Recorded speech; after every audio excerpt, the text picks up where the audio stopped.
Pedicle perforator flaps. Pedicle perforator flaps are also called local perforator flaps or island perforator flaps.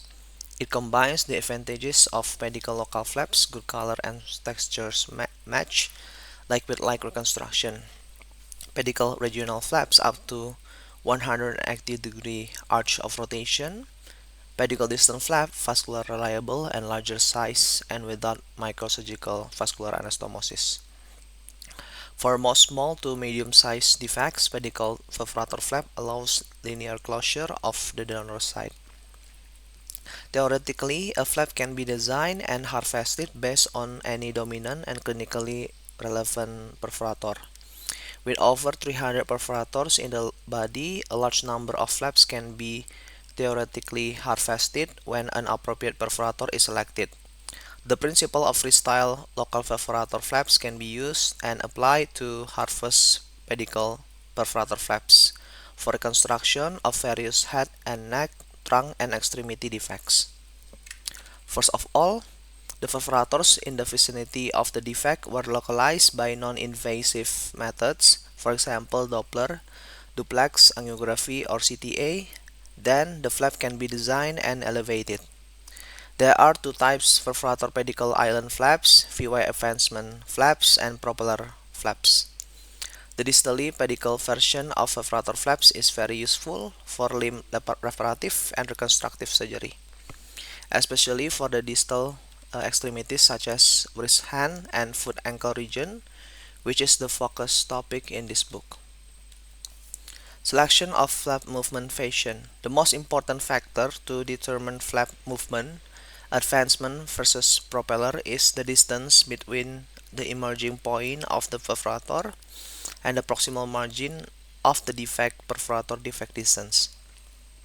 If an audible signal is recognized in Doppler only in the close proximity of the defect, perforator defect distance less than defect diameter, the project of a VY advancement flap should be carefully evaluated and a propeller flap movement should be chosen.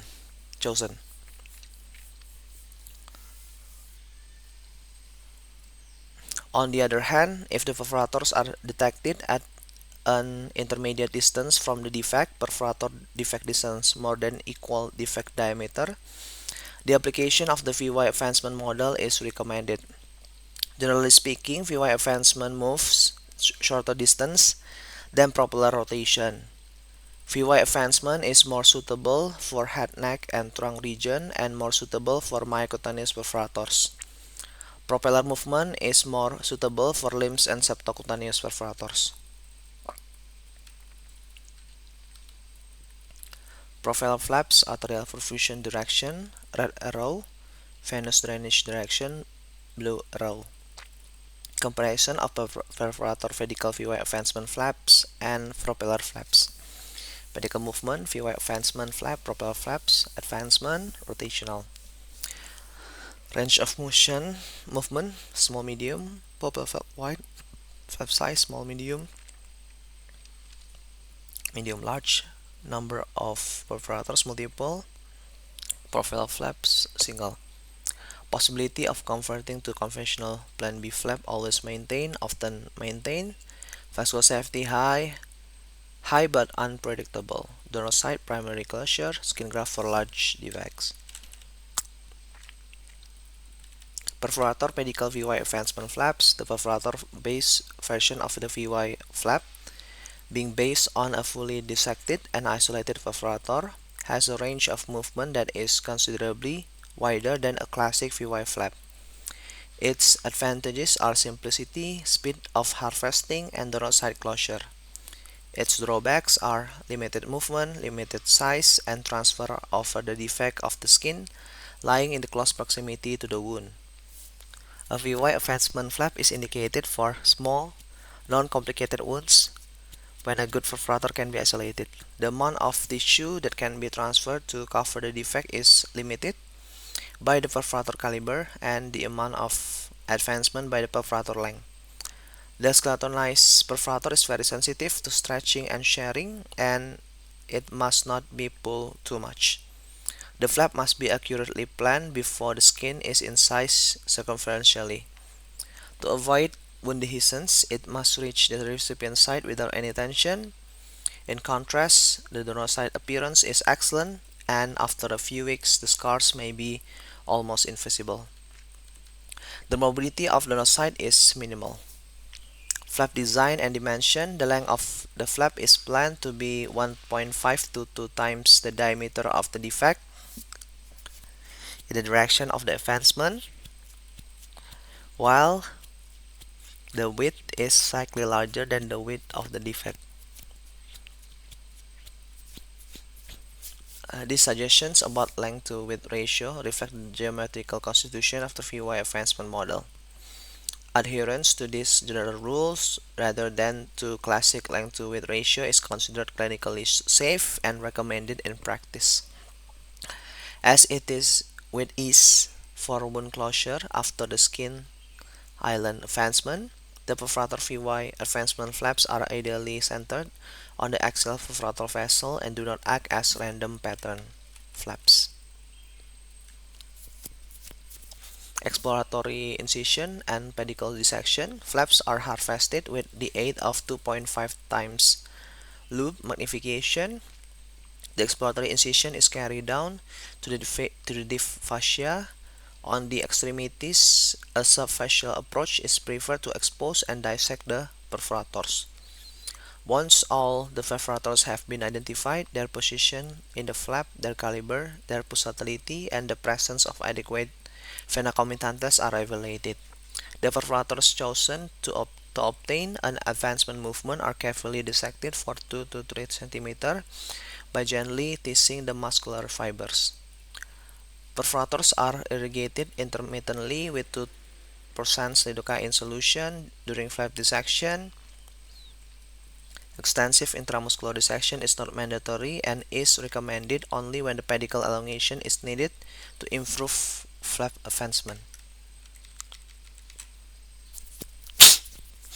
Skin pedal circumcision. A cut-as-you-go approach is applied to maximize vascular safety while maintaining the opposite skin bridge until the end of dissection.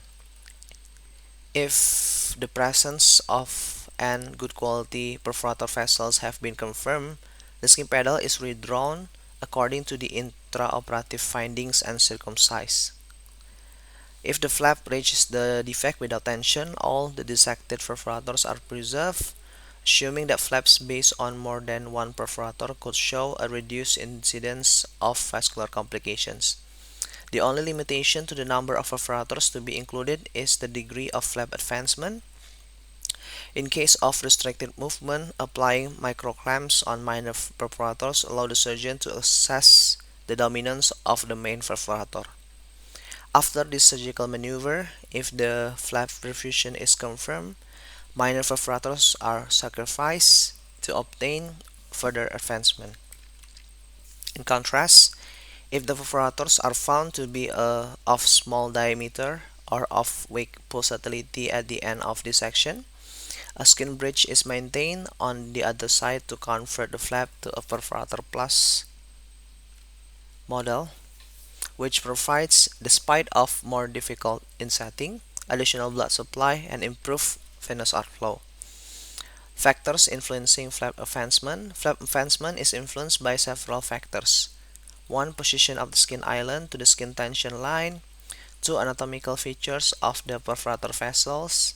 If possible, centering the flap on the main audible perforator is advisable because eccentric pedicles may restrict flap advancement. Types of perforator. Septocutaneous perforator such as posterotibial or peroneal artery perforators, despite good caliber, are found to be shorter and usually offer a lesser degree of advancement when compared with their medial sural artery counterparts, which is a myocutaneous perforators. The direction of advancement in extremities. In case of distal flap movement, a lesser degree of advancement is expected.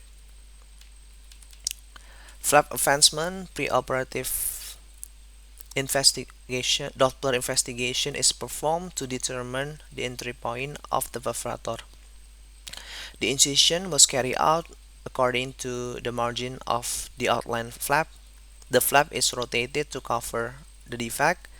The donor side can be closed directly.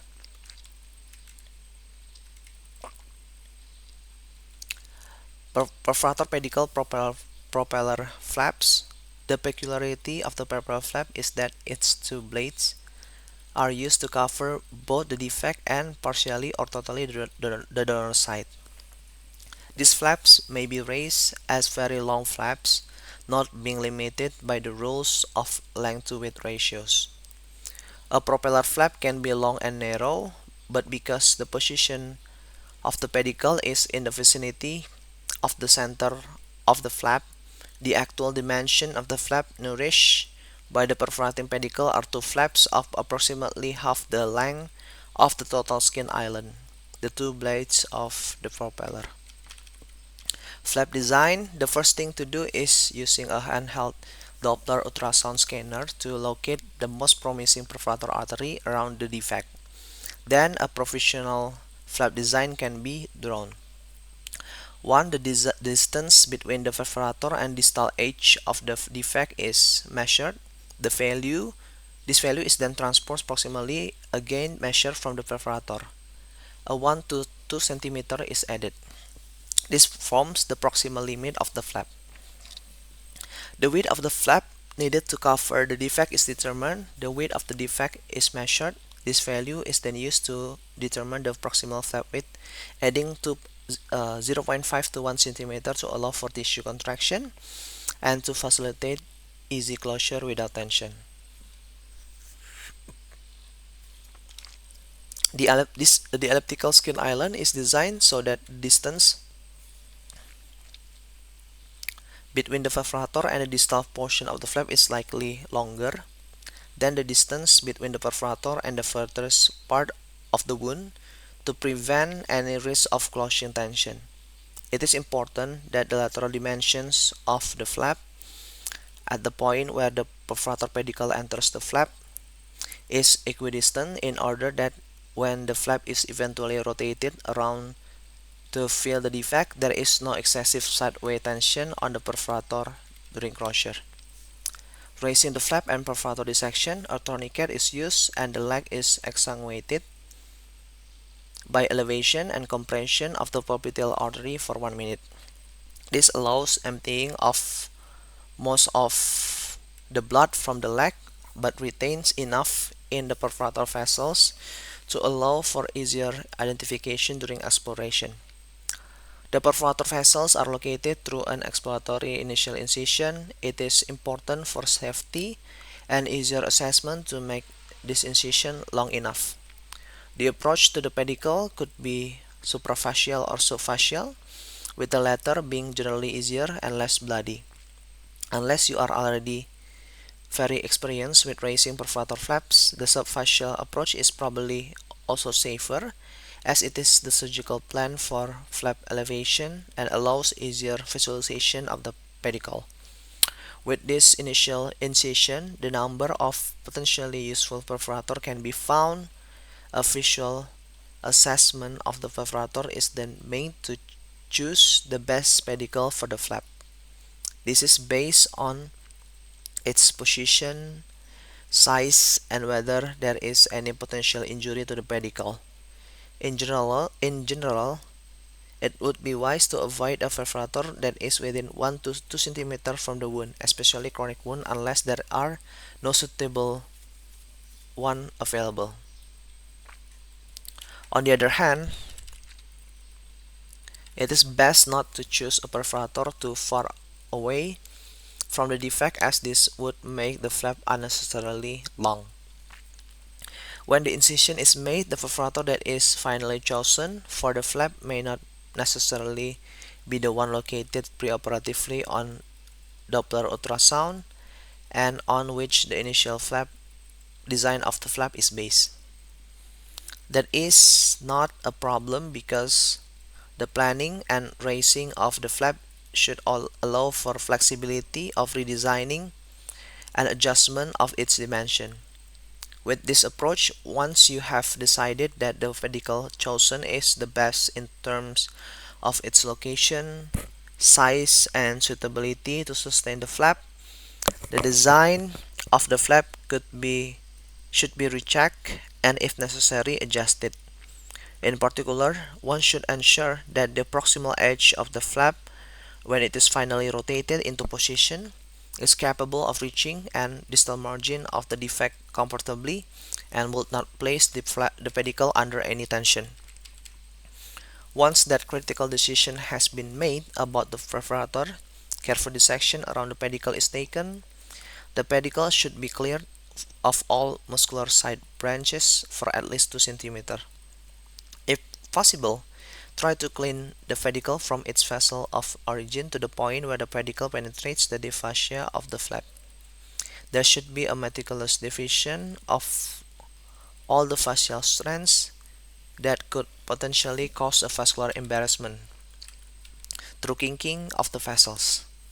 One should pay particular attention to those around the vena comitatus, since they are relatively low pressure systems and are therefore more susceptible to compression once the flap is rotated into position. The safety of the flap is enhanced by such a radical dissection around the artery and vena comitatus. Obviously, great care and gentleness should be employed during this crucial step of the operation. The use of magnification is important for this part of the dissection. A pair of 2.5 times magnification loops would be sufficient. Once the pedicle is secure, raising the rest of the flap is quick and straightforward. Once the flap has been completely islanded, it should be left in its original position and the tourniquet released.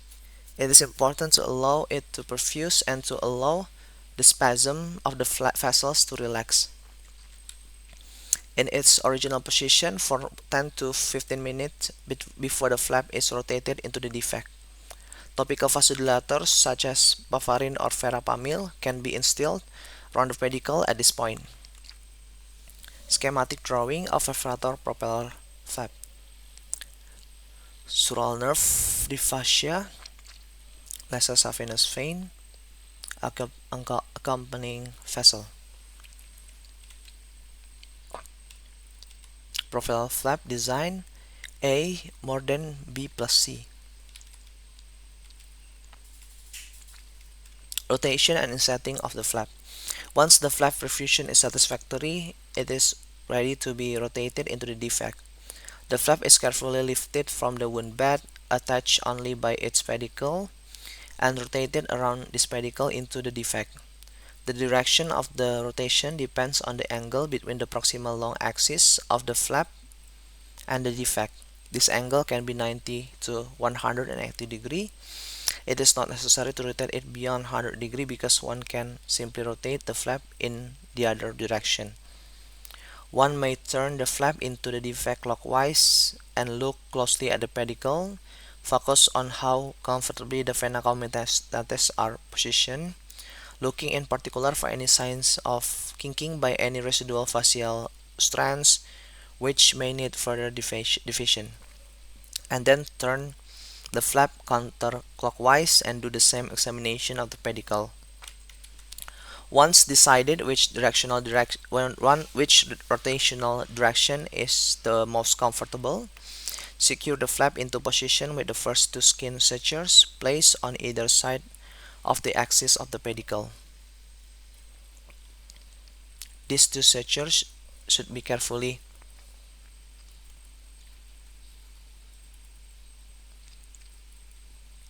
positioned to ensure that the pedicle is not put under any traction tension either in the proximal or distal direction.